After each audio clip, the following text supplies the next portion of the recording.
హల్లెలూయా. ప్రభునందు ప్రియ దేవుని జనాంగమ, ప్రతి ఉదయం దేవుని తని ఆధ్యాత్మిక కార్యక్రమానికి మిమ్మలను ప్రేమతో ఆహ్వానిస్తూ ఉన్నాను. నేటి వాక్య ధ్యానముగా సామెతల గ్రంథము 1వ అధ్యాయము 5 నుండి 7వ వచనం వరకు దేవుని వాక్యాన్ని చదువుకొని ధ్యానం చేసుకుందాం.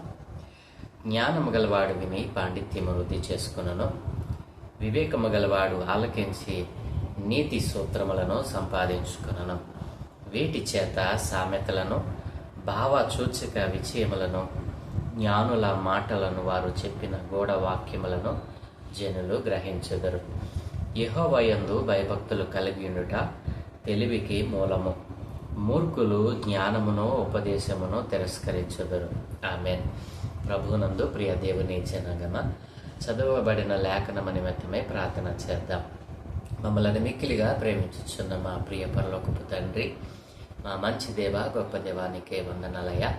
ప్రతి ఉదయము నీ దివ్యమైన వాక్య లేఖనాలను ధ్యానం చేసే భాగ్యం నాకు మా అందరికీ అనుగ్రహిస్తూ ఉన్నందుకే స్తోత్రాలు తండ్రి. ఈరోజు మేము ధ్యానం చేయడం కొరకు చదువుకున్న ఈ లేఖన భాగాన్ని మా కొరకు దీవించండి.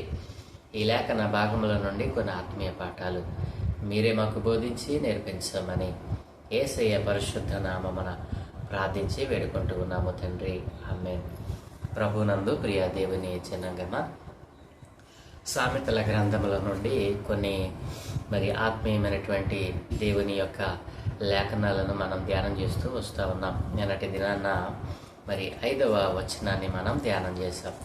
జ్ఞానము గలవాడు విని పాండిత్యమును వృద్ధి చేసుకుంటాడు అని, వివేకము గలవాడు ఆలకించి నీతి సూత్రములను సంపాదించుకుంటాడు అని నిన్నటి దినాన మనం ధ్యానం చేశాం. ఈ సామెతలు ఈ సామెతలు అనేటువంటివి మానవునికి ఎందుకు ఉపయోగపడతాయి అని అంటే 6వ వచనంలో చెప్పాడు కదా, వీటి చేత సామెతలను, భావసూచక విషయములను, జ్ఞానుల మాటలను, వారు చెప్పిన గూఢ వాక్యములను జనులు గ్రహించటానికి ఇవి ఉపయోగపడతాయంట. అంటే సామెతలో దాగి ఉన్నటువంటి భావమును, గూఢ అర్థమును మనం దానిని తీసుకోవాలని అంటే మనకేముండాలట? జ్ఞానం ఉండాలి, వివేకం ఉండాలి. కాబట్టి నా ప్రియదేవుని పిల్లలారా, సామెతల గ్రంథాన్ని వ్రాసినటువంటి గ్రంథకర్త చాలా చిన్న వయసులో అంత పెద్ద గొప్ప జనాంగాన్ని పరిపాలించడానికి రాజుగా ఎన్నుకోబడినప్పుడు తాను భోగభాగ్యాలను దేవుని దగ్గర పొందుకోలేదు, కానీ దేవుని దగ్గర నుండి ఏం పొందుకున్నాడండి? నాకు జ్ఞానం కావాలి, ఇంత గొప్ప జనాంగాన్ని పరిపాలించడానికి నాకు జ్ఞానమును, వివేకమును దయచేయమని అడిగాడు. డబ్బును, సంపాదనను, పేరులు, ప్రఖ్యాతలు వీటన్నిటినీ రాజు అయినటువంటి సొలొమోను అడగలేదండి. ప్రియమైన పిల్లలారా, అందుచేత దేవుడు తాను కోరుకున్న కోరికను బట్టి తాను కోరని కోరికను కూడా దేవుడు ఇచ్చాడు. ప్రియమైన పిల్లలారా, అతని చేత వ్రాయించబడినటువంటి ఈ సామెతలలో దాగి ఉన్న గూఢమైన దేవుని భావమును మనం పసిగట్టగలగాలి. దానిలో ఉన్నటువంటి ఆ సారాన్ని మనం పొందుకోవాలనంటే మనకి ఏం కావాలండి? జ్ఞానం కావాలి. ఈ రోజున భూమి మీద బ్రతుకుతున్నటువంటి ప్రతి మానవునికి ఈ జ్ఞానం అనేటువంటిది చాలా అవసరం. వివేకమైనటువంటి మనస్సు చాలా అవసరం. వీటన్నిటినీ కూడా, ఈ రెండిటిని దేవుడు మనకు తన పరిశుద్ధ గ్రంథము ద్వారా, తన మాట ద్వారా దానిని మనకు అనుగ్రహిస్తాను అంటూ ఉన్నాడు. ఎందుకు మనుషులు ఎంత జ్ఞానమో దేవుడు ప్రతి ఇంటిలో మన అరచేతిలో దేవుడు ఉంచితే ఆ జ్ఞానం దగ్గరికి రాకుండా, ఆ జ్ఞానంలో దాగి ఉన్నటువంటి పరమార్థాన్ని గ్రహించకుండా ఈ రోజున సర్వ మానవాళి తమ మార్గములను, తమ ఆలోచనలను, తమ మనస్సులను పాడు చేసుకుంటూ సర్వశక్తుడైన దేవునికి విరోధంగా తిరుగుతూ ఉన్నారు. నా ప్రియ దేవుని పిల్లలారా, అయితే రాజైన సొలొమోను తాను సంపాదించిన జ్ఞానాన్ని వ్యర్థముగా పోగొట్టకుండా, తన జ్ఞానము ద్వారా తనతో దేవుడు ఏదైతే పలికించాడో ఆ జ్ఞానయుక్తమైనటువంటి ప్రతి మాటను కూడా ఆయన గ్రంథస్థం చేయించాడు. అవి మనకు ఉపయోగకరమైనవిగా మన జీవితాలను మరి దేవునిలో అంటుకట్టుకోవడానికి, దేవునితో సహవాసం చేయడానికి, దేవునితో మిళితమైపోవడానికి ఉపయోగపడేటువంటి అనేకమైనటువంటి సామెతలు, దాదాపుగా 3000కు పైగా సామెతలను మరి దేవుడు మరి ఈ రీతిగా మన కొరకు పొందుపరిచాడు. ఇదేం పిల్లరా, కాబట్టి ఈ రోజున మనం ఈ లోకంలో జీవిస్తూ ఉన్నప్పుడు ఈ లోకంలో ఉన్నదంతా మలినమైనటువంటి మరి పాపయుక్తమైనటువంటి మరి ఏహ్యమైనటువంటి మరి జీవితము. ఈ జీవితాన్ని మనము మరి పరిశుద్ధంగా మలుచుకోవటానికి మనము ఈ లోకంలో జ్ఞానముతో ప్రవర్తించాలి, జ్ఞానముగా మెలగాలి, జ్ఞానముతోనే మన జీవితాలను నడిపించుకోవటానికి ముందుకు కొనసాగాలి. కాబట్టి ఈ సామెతలలో దాగి ఉన్నటువంటి భావాన్ని, గూఢవాక్యాన్ని గూఢ అర్థాన్ని మనం బయటికి తీసుకుని రావాలనంటే అది మన వలన అయ్యేటువంటి పని కానే కాదు. జ్ఞానవంతుడైనటువంటి దేవుడు, సర్వ సంపదలు ఆయన యందు గుప్తములో ఉన్నటువంటి దేవుడు దానిని మనకు తెలియచేస్తేనే తప్ప మనము దానిని గ్రహించలేం. నా ప్రియదేవుని పిల్లలారా, మరిక ఈరోజు మన ధ్యానాంశంలో 7వ వచనాన్ని మనం ధ్యానం చేద్దాం. యెహోవా యందు భయభక్తులు కలిగి ఉండుట తెలివికి మూలము, మూర్ఖులు జ్ఞానమును ఉపదేశమును తిరస్కరిస్తారు. ప్రియదేవుని పిల్లారా, ఇక్కడ మరి 7వ వచనంలో రాయబడినటువంటి ఈ మాటలో యెహోవా యందు భయభక్తులు కలిగి ఉండుటయే తెలివికి మూలము.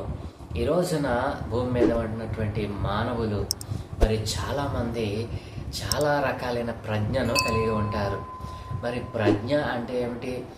మరి ఎదుటి వ్యక్తిలో లేనటువంటి మరి భూమి మీద ఉన్నటువంటి మానవులలో ఒక ప్రత్యేకమైనటువంటి జ్ఞానం, ఆ ప్రజ్ఞ అనేటువంటిది కొలుస్తారండి. ప్రజ్ఞా మాపకాలు ఇట్లా మరి చదువుకునేటప్పుడు మరి ప్రజ్ఞను మనము కొలవచ్చు, ప్రజ్ఞను మనము మాపనం చేయవచ్చు, ప్రజ్ఞను మనము మరి బేరీజు వేయచ్చు అనేటువంటివి చాలా సిద్ధాంతాలు ఇక్కడ మనకున్నాయి. ఒక వ్యక్తిలో మరి అచంచలమైనటువంటి ప్రజ్ఞ అంటే తెలివి అనేటువంటిది ఎలా మరి అతనిలోనికి రాబడుతుంది అని అంటే, ప్రియదేవుని పిల్లరా, చాలామంది ఈ లోకంలో మరి నిజ దేవుని ఎరిగిన వారు కూడా చాలా ప్రజ్ఞ కలిగిన వారు ఈ లోకంలో ఉన్నారు. మనం చూస్తే మరి చాలామంది మరి యవన బిడ్డలు ఈ రోజున మనం చూస్తూ ఉన్నాం. పెద్ద పెద్ద మరి ప్రపంచ మరి ఛాంపియన్స్ని ఓడించేటువంటి చిన్న చిన్న పిల్లలు ఈ రోజున మనం చూస్తూ ఉన్నాం. ఈరోజు చెస్లో మనం చూస్తే ప్రజ్ఞాన్ అనేటువంటి ఒక యవనస్తుడు ఈ రోజున మరి ప్రపంచ ఛాంపియన్స్ అనేటువంటి వారిని కూడా మరి ఓడిస్తూ ఉన్నాడు. అంటే దీని అర్థం, దేవుని యందు భయభక్తులు కలిగిన వారికే ప్రజ్ఞ ఉంటుందా, దేవుని యందు భయభక్తులు లేని వారికి కూడా ప్రజ్ఞ ఉంటుందా అని మనం ప్రశ్న వేసుకోవచ్చు. సాధారణంగా ఇక్కడ ఒక వ్యక్తికి ప్రజ్ఞ అనేటువంటిది, తెలివి అనేటువంటిది మరి ఎలా వస్తుందని దేవుని వాక్యం సెలవిస్తుందని అంటే, మనలను సృష్టించినటువంటి నిజ దేవుడైనటువంటి అసలు దేవుడు అనే ఆయన ఉన్నాడు అని మరి ఎవరైతే చెప్పుకుంటూ ఉన్నారో ఆ సర్వశక్తి కలిగిన దేవుని యందు, ఆ ఏకైక దేవుని యందు నమ్మిక ఉంచినట్లయితే, ఆయన యందు భయభక్తులు కలిగి ఉన్నట్లయితే, కేవలము భయభక్తులు కలిగి ఉంటే చాలట మనకు తెలివి వస్తుందటండి. తెలివి. నా ప్రియదేవుని పిల్లలారా, ఈ రోజున దేవుని నామాన్ని ఎరిగిన వారు కూడా గొప్ప ప్రజ్ఞను కలిగి ఉండడానికి కారణం ఏంటో తెలుసా? వారిలో వారి తల్లిదండ్రులు వారికి ఏదైతే దేవుడు అని ఆపాదించారో ఆ దేవునిలో శక్తి ఉందో లేదో కానీ వారు చూపేటువంటి ఆ ఏదైతే తల్లిదండ్రులు పరిచయం చేశారో దాని పట్ల వారు చూపేటువంటి మరి ఆ భయభక్తులే మరి వారికి మరి ఆ యొక్క తెలివిని, ప్రజ్ఞను కలుగజేస్తాయని చెప్పి వారు నమ్ముతారు. ఈ రోజున నిజ దేవునిని కలిగి ఉన్న నీవు ఇలాంటి భయభక్తులు నీ దేవుని మీద ఎందుకు కలిగి ఉండటం లేదు? నా ప్రియ దేవుని పిల్లరా, అంటే సర్వశక్తి కలిగిన దేవుణ్ణి కలిగి ఉన్న నీవు మరి ఆ దేవుని మీద నమ్మకత్వాన్ని, ఆ దేవుడు అంటే భయభక్తులు లేకుండా బ్రతుకుతా ఉన్నారు. ఒక అన్యుడు మరి వాడు నమ్మినటువంటి ఆ నామానికి ఎంత భయపడతాడో, ఎంత విధేయత చూపుతాడో, మరి వారు చూపేటువంటి ఆ భక్తిలో, ఆ విశ్వాస్యతలో ఒకంత మరి పాయింట్ కూడా మనం సర్వశక్తి కలిగిన దేవుడిని కలిగి ఉన్నామని, మరి ఏకైక దేవుడు నేనే దేవుడిని చెప్పుకున్నటువంటి, మరి నేనే దేవుడిని చెబుతున్నటువంటి సర్వశక్తి కలిగిన దేవుణ్ణి కలిగి ఉన్న మనము, నీవు మరి ఒక్కింత భయమును భక్తిని కలిగి ఉన్నావా? నీలో ప్రజ్ఞ లేకపోవడానికి, నీలో ఆ అచంచలమైనటువంటి ఆ వివేకము, జ్ఞానము కుదవడానికి కారణం ఏంటో తెలుసా? నీవు కలిగి ఉన్న దేవుని నువ్వు సరిగా అర్థం చేసుకోలేదు. నీవు కలిగి ఉన్న దేవుడు ఎలాంటి వారో, ఆయన గుణలక్షణాలు ఎలాంటివో ఇప్పటికీ కూడా నీవు తెలుసుకొనలేదు, గ్రహించలేదు. మరి అజ్ఞానం రాకపోతే, బుద్ధిహీనత రాకపోతే ఏమొస్తుందండి? ఒక అన్యుడు తాను నమ్మిన నామాన్ని ఎంత భయభక్తులతో కొలుస్తాడో, ఈ రోజున నీ జీవితంలో ఆ భయభక్తులు లేకపోవడమే, సర్వశక్తి కలిగిన దేవుణ్ణి కలిగి ఉన్న నీవు ఆయన యందు భయభక్తులు నిలపకపోవడమే నీవు అజ్ఞానిగా మారటానికి, మరి బుద్ధిహీనుడిగా మారటానికి కారణమవుతుంది. నా ప్రియదేవుని పిల్లరా, కాబట్టి ఒక అన్యుడు ఏ రీతిగా తాను నమ్మిన ఆ యొక్క నామానికి భయపడతాడో, ఎంత నిష్టగా ఆ యొక్క నామాను మీద తన మనస్సును కేంద్రీకరిస్తాడో, నీవెందుకు నిజ దేవుని మీద, మరి నీవు కలిగి ఉన్న రక్షించుకున్న నీ దేవుని మీద ఎందుకు నీ మనసు నిలపలేకపోతా ఉన్నావు? ఆయన అంటే ఎందుకు భయపడలేకపోతా ఉన్నావు? భయము భక్తిని నీకు తెలివిని పుట్టిస్తుందని నీవు ఎరిగి కూడా ఎందుకు దానిని ఆ యొక్క మార్గంలో నడవలేకపోతా ఉన్నావంటే, ప్రియదేని పిల్లరా, నీలో ఉన్నటువంటి ఆ యొక్క మరి దేవునికి వ్యతిరేకమైనటువంటి మనస్సే. నీ మనస్సులో దేవుడంటే భయము భక్తి ఉంటే దేవుడు నీకు కూడా ప్రజ్ఞను, ప్రతి ఒక్కరికి, ఏ ఒక్కరికి తక్కువ చేయలేదండి. ప్రతి వ్యక్తిని ఆయనే చేసుకున్నాడు, ఆయన రూపంలో చేసుకున్నాడు. ప్రతి వ్యక్తికి అదే మెదడునిచ్చాడు, అదే ఆలోచన, అదే తలంపులనిచ్చాడు. అయితే మరి ఆ మనిషి ఆయనను మరి ఎవరైతే మరికి ప్రజ్ఞను ఈ యొక్క తన రూపంలో చేసుకున్నాడో ఆ దేవునికి భయపడటం లేదు. దేవునికి భయపడితే ఇన్ని అనర్థాలు ఎందుకు, ఇంత వ్యతిరేకత ఎందుకు? దేవుడంటే భయభక్తులు కలిగిన వాడికి మరి ఎందుకు అనేక విషయాలలో అపజయాలు? దేని పిల్లలంటే, నిన్ను పుట్టించిన నీ దేవునికి నీవు భయపడట్లా. ఒక అన్యుడు తాను నమ్మిన నామానికి ఎంత నిష్టగా భయపడతా ఉన్నాడో, వారిని ఎలా భయపడుతూ తన జీవితాన్ని కట్టుకుంటున్నాడో, ఒక అన్యునికి ఉన్నటువంటి విశ్వాసము, మరి ఆ భక్తి, నిష్టత, భయభక్తులైనటువంటి నీకు లేకపోవడమే కారణం. కాబట్టి నా ప్రియదేని పిల్లరా, ప్రతి ఒక్కరిని దేవుడు అంటున్నాడు కదా, నా యందు భయభక్తులు కలిగితే, భయభక్తులు చూపితే మీకు తెలివినిస్తానంటున్నాడు. ప్రియదేని పిల్లరా, కాబట్టి ఆ కిందనే ఉంది, మూర్ఖులు జ్ఞానమును ఉపదేశమును తిరస్కరిస్తారంట. ఇప్పుడు మన అందరము సత్యవంతుడైన దేవుణ్ణి కలిగి ఉండి ఎలా బ్రతుకుతా ఉన్నామనంటే మూర్ఖులుగా బ్రతుకుతా ఉన్నాం. ప్రియదేని పిల్లలు, ఒక్క మాటలో చెప్పాలంటే మనందరం ఎవరమండి? మూర్ఖులం. అసలు సత్యవంతుడైన దేవునికి భయపడవలసినటువంటి మనం లోకంలో ఉన్నటువంటి వేటికో భయపడిపోతూ ఉంటాం. భయపడవలసిన వానికి భయపడకుండా లోకంలో ఉన్నటువంటి వ్యర్థమైన వాటికి భయపడతా ఉన్నాం. అందుకే మనం ఎవరమండి? మూర్ఖులమండి. ఈ మూర్ఖత్వాన్ని విడిచిపెట్టమని దేవుని లేఖనం సెలవిస్తూ ఉంది. మూర్ఖులు జ్ఞానమును ఉపదేశమును తిరస్కరిస్తారు.